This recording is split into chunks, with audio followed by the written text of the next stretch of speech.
Hi, thanks for coming to my channel. Today I'm going to talk about some of the reasons why candle making sounds easy and starting a business sounds like a great idea when you first get started, and some of the reasons why if you just got started you should wait. My name is Gabrielle Moore if we haven't met, which we probably haven't, and this is my channel. Feel free to give me a like, follow, subscribe, comment any questions, and mainly just be patient with me as I build my video and talk about my journey in candle making. All right, so going off of today's episode, which is why you should wait to sell your candles if you are just starting out and you think that pouring candles is just a matter of heating up some wax, putting a wick in the jar, finding any old jar, adding some fragrance, slapping a label on, and selling it to whoever will buy it, you should wait. Another reason is if you want to make a good quality product, a safe product, that requires a couple of things. It requires doing your own research. It requires testing. And with testing, I mean you have to test everything, every scent, every new wax. You've got to figure out the wicking on your own. There are wick guides out there, but unless you can find a wick guide for that coconut apricot wax from BW924 with the lavender fields fragrance oil from Hive and Honey, I'm just making these up, not the business, but Hive and Honey, that's an actual business. But anyways, if you okay, my first video is about I have ADHD, and that is because I will forget what I'm saying in the middle of a sentence. So, dang, I hate that. So, if you aren't willing to test your products for safety, which this is the number one thing that we're testing for, okay? Obviously, we do need to test for the performance of the candles. Do they smell good hot? Do they smell good cold? Like, that's obviously important. However, you really need to test for safety first. So I'm making this lavender candle, and I just bought a new wax that I've never used before. Say I made a really good one with a different wax, and it worked great with a CD12. I can't just pour this new candle with everything the same because I only changed the wax.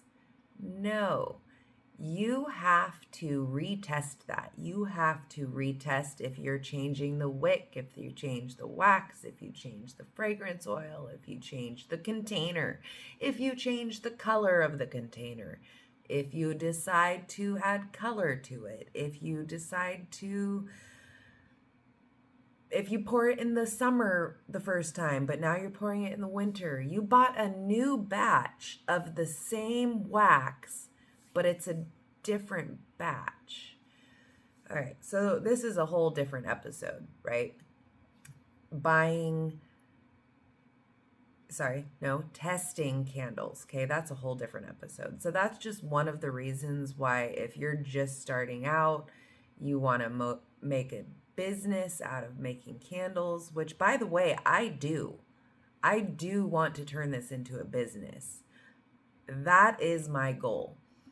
But I just started, excuse me,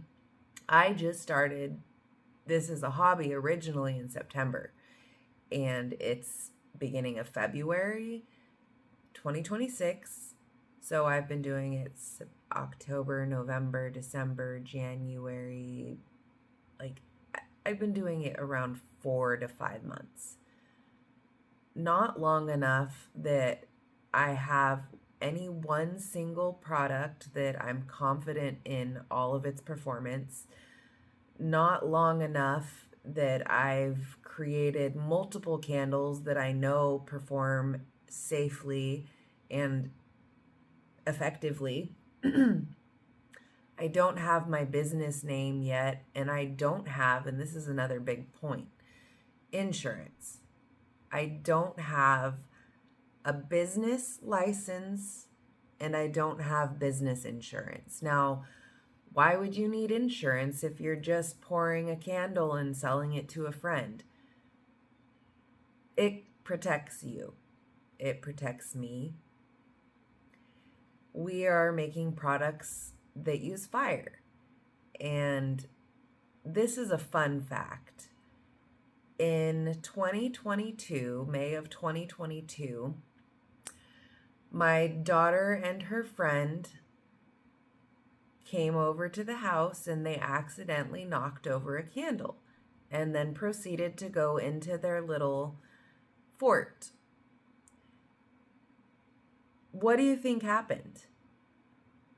There was a house fire. Okay, so what I'm getting at here is accidents happen and fire is dangerous. If you think about the fires that happen throughout our country every year, even just in the US alone, like think about the fires last January in 2025 in California. Devastating. Okay, so you think it's just a little candle, it's just a little flame. I'm getting into this because it's one of the most important reasons why, if you're just starting out your candle journey, like I am, you should not sell your candles if you have not done thorough testing with everything you change. If you have not got a business name, got that licensed, done all of your own research, gotten insurance to protect you if an accident should happen with your candle, because if an accident happens, you are liable. Now, accident happens and you sold a candle and you don't have a business, you don't have insurance, it is all on you. Not to mention, you don't want that to happen. You don't want to sell a candle that you just poured some wax in a jar, mixed in some fragrance oil, slapped a wick in there, put a label on it, and sold it to your best friend. Now your best friend lost her house because the flame was like this, and you thought it was just simple. It's easy. So theoretically, it's easy, right? Theoretically, anyone can make a candle and anyone can sell that. But is it wise? Is it safe? No. So I want to make a candle business. I am doing research on reputable websites. You know, I follow the National Candle Association. I look at the ATSM for safety compliance. I research online and make sure that it's a reputable place. You know, I try and make sure if one place has given me this advice, that I am seeing the same advice over and over. So when I first decided to get into candle making, I went into our local candle making store, West Coast Candle Supply, shout out. And she told me, stay off of Facebook groups. I did at first, and then I wanted to follow and see what other people were doing. And mind you, I enjoy very much going onto the Facebook candle making groups, but I see a lot of misinformation. And even though I am new, I did a lot of my own research before I ever stepped foot on one of those websites and or pages.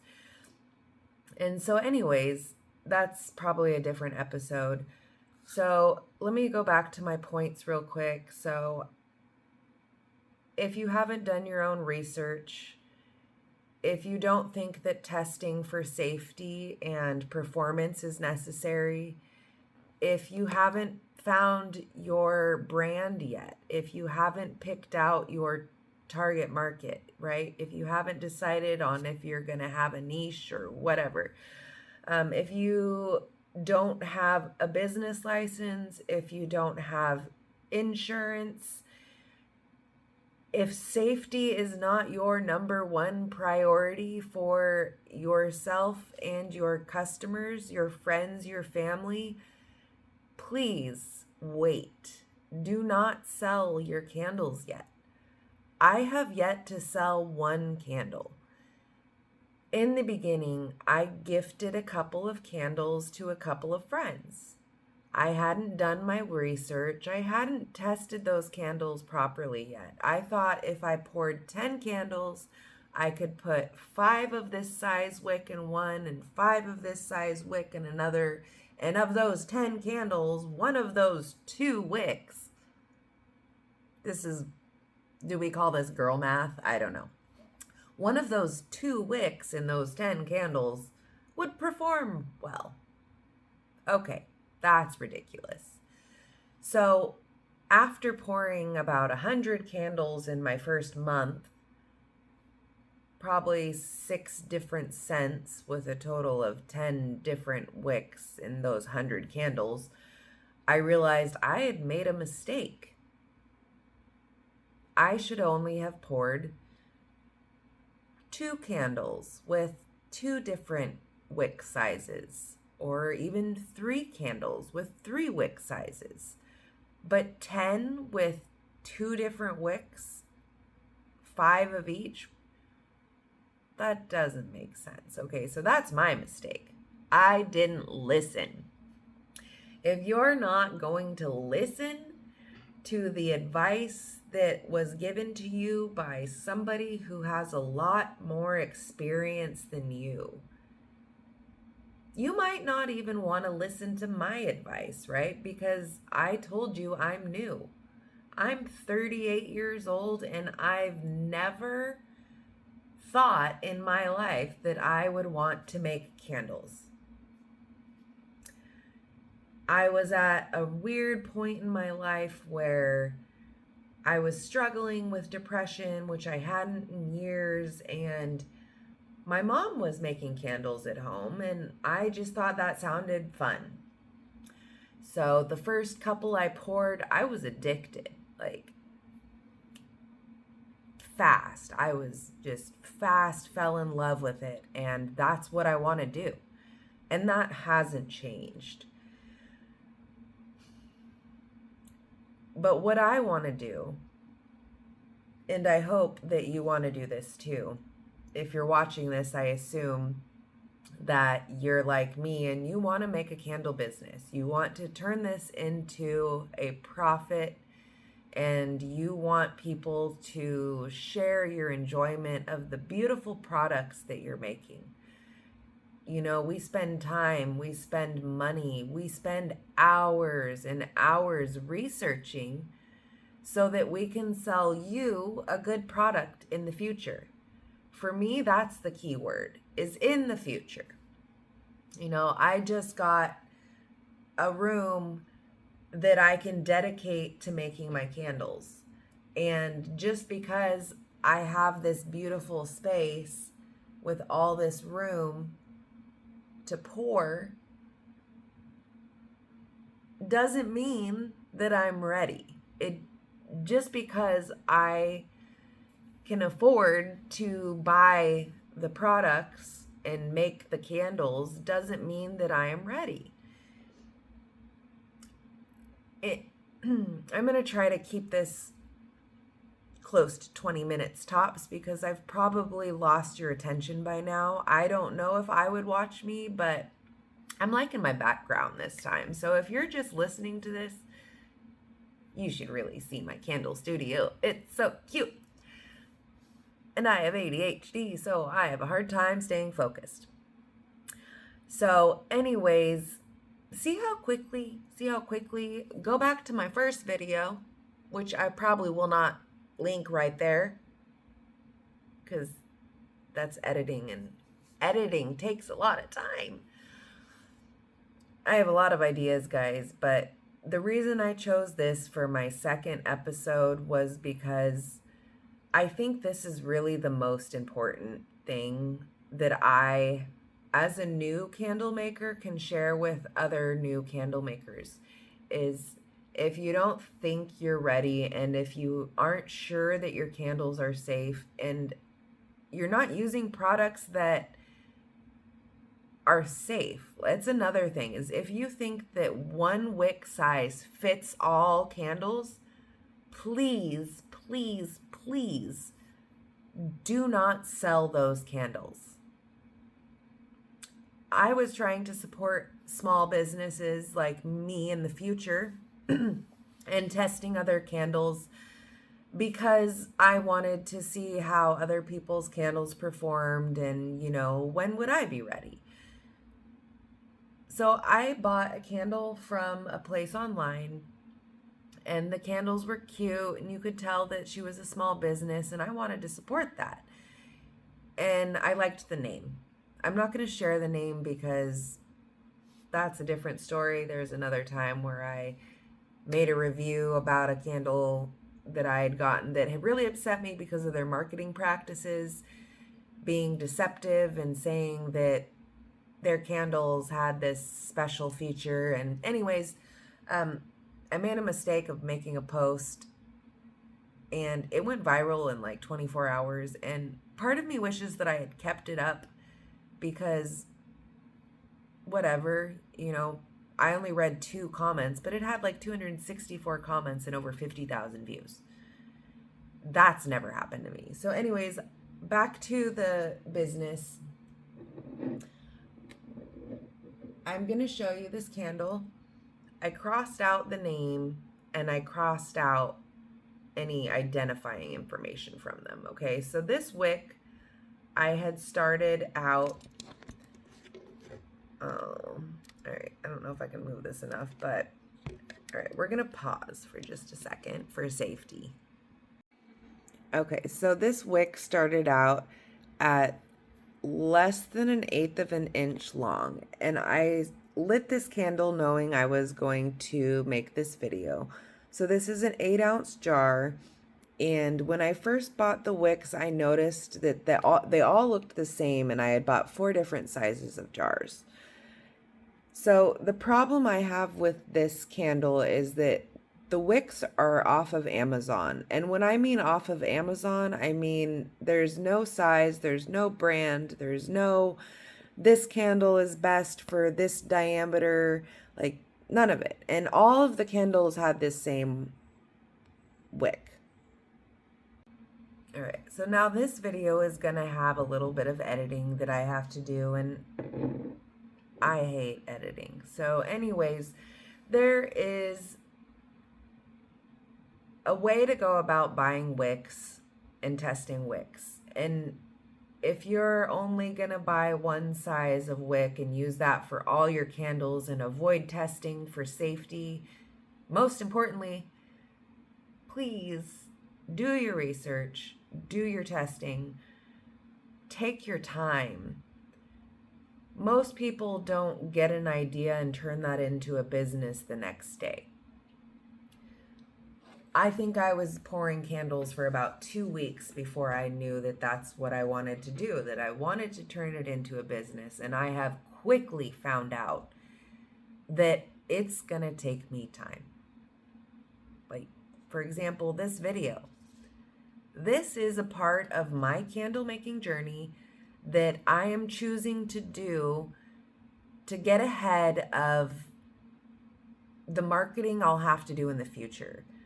My goal is to establish some trust, right? To establish maybe a little following even. Like, I wouldn't mind if you subscribe to my channel, and I wouldn't mind if you went on this journey with me. Shoot, if you have any questions and you want to collaborate, like, please. So I hope you stay tuned and listen to the next videos that I come out with, and I hope I didn't bore you to death. Have a great day, and as always, I don't have a catch line yet, so thank you, and I appreciate you.